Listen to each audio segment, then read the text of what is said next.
गर्मियों की छुट्टी मनाने के लिए लोग कई जगह जाते हैं, लेकिन इन चारों के घूमने का प्लान तो बहुत खतरनाक जगह का है। ये चारों विक्की के घर में हैं। विक्की, अर्जुन, दीपक और राहुल सोच रहे हैं कि कहाँ जाना चाहिए। मैं तुम तीनों से पूछ रहा हूँ, कहाँ चलना चाहिए? हम तीनों का प्लान तो देवपुर गांव के जंगल में घूमने का है, विक्की चिल्लाते हुए कहता है। अबे पागल हो गया है क्या? वहाँ भूत प्रेत रहते हैं। अरे यार, मैं नहीं मानता, ये सब मनगढ़ंत कहानी है, सब बकवास है यार। ये भूत प्रेत आत्मा नहीं होती, मैं ये सब नहीं मानता। गांव वालों ने टाइम पास के लिए ये कहानी बनाई है। यार और कहीं भी तो जा सकते हैं। यार जाएंगे तो वहीं जाएंगे, नहीं तो सब कैंसिल, और इससे अच्छी जगह हो ही नहीं सकती घूमने के लिए। अब विक्की को सबकी बात माननी ही पड़ती है। ठीक है, फिर सब अपना अपना सामान पैक कर लो। उन चारों दोस्तों ने ज़रूरत के सभी सामान पैक कर लिए और कार में रखकर सफ़र के लिए चल पड़े। विक्की गाड़ी चलाता है, मौज मस्ती करते हुए। सफ़र का पता ही नहीं चला कब शाम हो गई और फिर थोड़ी देर बाद देवपुर गांव आ जाते हैं। विक्की गाड़ी रोकता है। अरे गाड़ी क्यों रोक दी? ये चारों देवपुर गांव तो आ गए, लेकिन आगे जंगल का रास्ता मालूम नहीं था। देवपुर तो आ गया, लेकिन जंगल का रास्ता गांव वालों से पूछना पड़ेगा। गांव के कच्चे रास्ते में गाड़ी धीमी गति से चलाते हुए थोड़ी देर में गांव के एक व्यक्ति से मुलाकात होती है। विक्की उससे पूछता है, भैया यहाँ जंगल जाने का रास्ता कहाँ से है? वह व्यक्ति गुस्से भरी नजर से देखते हुए कहता है, गाड़ी बंद करके गाड़ी से नीचे उतरो और मेरी बात ध्यान से सुनो। चारों बहुत आश्चर्यचकित हो जाते हैं। तभी विक्की कहता है, क्या भाई, हम तो आपसे जंगल का रास्ता पूछ रहे थे और आप हमसे इस तरह बात कर रहे हैं। जयवीर उनसे नम्रता से बात करता है। देखिए, मैं आपसे कोई बदतमीजी नहीं कर रहा, मैं तो आपको कुछ समझाना चाहता हूँ। दीपक हंसते हुए पूछता है, क्या समझाना चाहते हैं आप हमें, जरा हम भी तो सुने। सुनने में क्या हर्ज है, सब लोग ध्यान से सुनो। फिर सब लोग जयवीर की बात बड़े ध्यान से सुनने लगते। मेरा नाम जयवीर सिंह है और मैं इसी गांव में रहता हूँ। मैं एक मंदिर का पुजारी हूँ।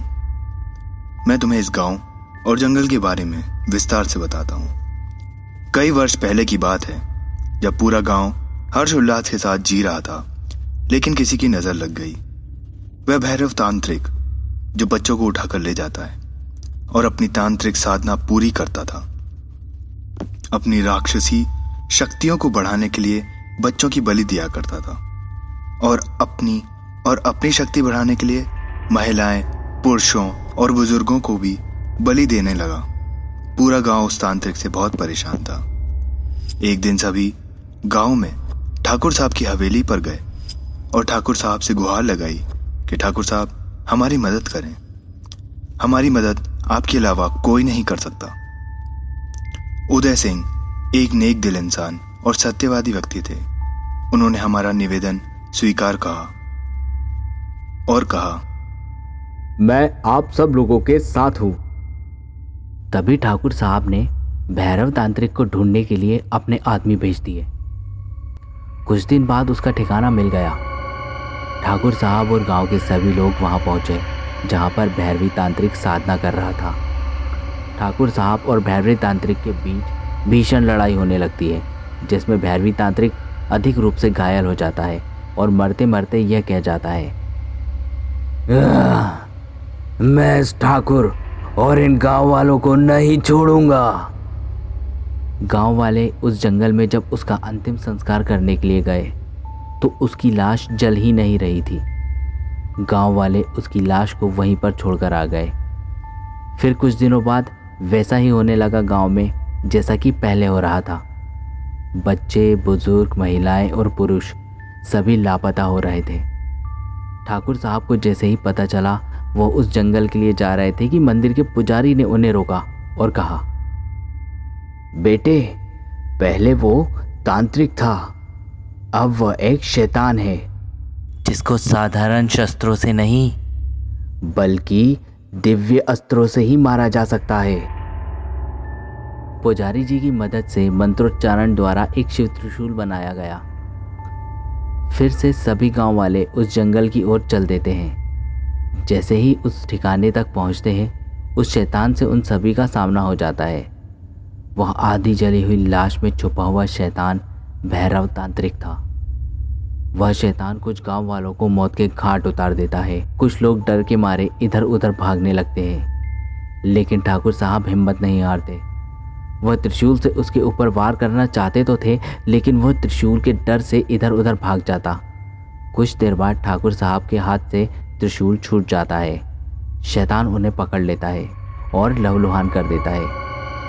ठाकुर साहब चिल्लाते हुए पुजारी जी से और पूरे गांव वालों से यह कहते हैं, सब लोग भाग जाओ इस जंगल से और जंगल के चारों तरफ त्रिशूल के सुरक्षा कवच लगा दो, जिससे यह जंगल के बाहर नहीं जा पाए और जंगल पर कभी कोई वापस मत आना। फिर गांव वालों ने उसी प्रकार का त्रिशूल बनाकर जंगल के चारों तरफ लगा दिया, जिससे अभी भी वह शैतान उसी जंगल में है। तभी अर्जुन मुस्कुराकर कहता है, वाह, कहानी में दम तो है, बिल्कुल हॉरर मूवी के जैसे। फिर सब लोग जयवीर पर जोर जोर से हंसने लगते हैं। देखिए भाई, हम ये भूत प्रेत पर विश्वास नहीं करते और आपका धन्यवाद हमें जंगल का रास्ता बताने के लिए। जयवीर की बात को कोई नहीं मानता और जंगल की ओर निकल जाते हैं। थोड़ी दूर अचानक जाकर विक्की गाड़ी रोकता है। अब क्या हुआ, गाड़ी क्यों रोक दी? अबे, रास्ता बंद है, नीचे उतर कर देखते हैं। जैसे ही उतरकर सामने की ओर देखते हैं तो सबके होश उड़ जाते हैं। पूरा जंगल कई त्रिशूल से बंद पड़ा था। अरे यार, लगता है वो आदमी सही कह रहा था। जिस तरीके से उसने कहा था, कहानी में उसी तरीके से त्रिशूल भी लगे हैं यहाँ। यह सब देखकर और दीपक की बात सुनकर वह तीनों लोग कुछ देर के लिए सहम से जाते हैं। फिर दीपक बहुत जोर से हंसते हुए कहता है, ओह सॉरी, तुम लोग तो डर ही गए। जिस तरीके से कहानी झूठी है, उसी तरीके से ये त्रिशूल भी। आप देख क्या रहे हो? इन त्रिशूल को हटाओ और आगे की तरफ चलो। फिर सभी लोग थोड़ा सा मुस्कुराते हुए त्रिशूल को अपने स्थान से हटा देते हैं और गाड़ी को स्टार्ट करके निकल पड़ते हैं। जंगल में काफ़ी सन्नाटा था। अचानक गाड़ी की लाइट बंद हो जाती है। गाड़ी की स्पीड तेज़ होने के कारण गाड़ी का संतुलन बिगड़ जाता है और वो एक पेड़ से जा टकराती है। जहाँ पर पेड़ था उसके नीचे बहुत गहरी खाई थी, जिससे वह गाड़ी धीरे धीरे कर नीचे गिर रही थी। ये सब लोग बेहोश हो गए थे। थोड़ी देर बाद विक्की को होश आ जाता है और वह देखता है कि धीरे धीरे गाड़ी खाई में गिर रही है। वो सब लोगों को जगाने की कोशिश करता है, घबराते हुए। दीपक, अर्जुन, राहुल, अरे होश में आओ यार, गाड़ी नीचे गिर रही है, सब मर जाएंगे। किसी तरह विक्की ने उन लोगों को होश में लाया। अरे हम तो मारे जाएंगे भाई, ये गाड़ी तो धीरे धीरे मौत की तरफ ले जा रही है। विक्की सब लोगों को हिम्मत बढ़ाते हुए कहता है, दोस्तों, हिम्मत मत मारो और जल्दी से जल्दी इस गाड़ी से उतरो। विक्की राहुल और दीपक को तो निकाल लेता है, लेकिन अर्जुन को नहीं बचा पाता, क्योंकि गाड़ी से अर्जुन के निकलने से पहले ही गाड़ी गिर जाती है। दोस्त के साथ इस तरीके का हादसा होते देख सब टूट से गए थे। अब ये तीनों दोस्त वापस जाने की सोच रहे थे, लेकिन रास्ता भी भटक गए थे। ये तीनों भटकते भटकते इस जंगल से निकलने की कोशिश करते हैं। तभी अचानक सामने भैरव तांत्रिक आ जाता है। वह डरावनी आवाज़ में चिल्लाते हुए कहता है, एक भी बच के नहीं जा पाएगा। बड़े सालों बाद मुझे बलि देने का मौका मिला है। आज मेरी इच्छा तुम चारों ने पूरी कर दी। एक को तो मैंने बलि दे दी, अब तुम तीनों की बारी है। वह तीनों भैरव तांत्रिक को देख बहुत ज़्यादा घबरा जाते हैं और डर जाते हैं। इधर उधर भागने लगते हैं। घबराने से काम नहीं चलेगा, सोचो आगे क्या करना है। विकी, घबराने की बात कैसे नहीं है? वो हम सबको मार देगा। वो कोई इंसान नहीं, शैतान है। हमें हार नहीं माननी चाहिए। इस जंगल से निकलने का कोई तो रास्ता होगा। यह तीनों भागते भागते काफी दूर आ चुके थे और राहुल की हिम्मत भी अब जवाब दे चुकी थी। राहुल कहता है, हाँ, अब मुझसे और आगे नहीं चला जाएगा भाई। राहुल की ऐसी हालत देख सब लोग एक पेड़ के नीचे बैठ जाते हैं। लेकिन थोड़ी देर में आंधी चलने लगती है। आंधी इतनी जोर की होती है कि सभी दोस्त इधर उधर हो जाते हैं और जैसे ही आंधी समाप्त होती है राहुल वहाँ से गायब हो जाता है। यह देख वो दोनों रोते हुए कहते हैं, विक्की, उसने राहुल को भी मार दिया और अब हम भी मारे जाएंगे यार। भागते भागते दीपक भी हार चुका था। दीपक को बहुत तेज प्यास लगी थी। विक्की, मुझे बहुत प्यास लगी है।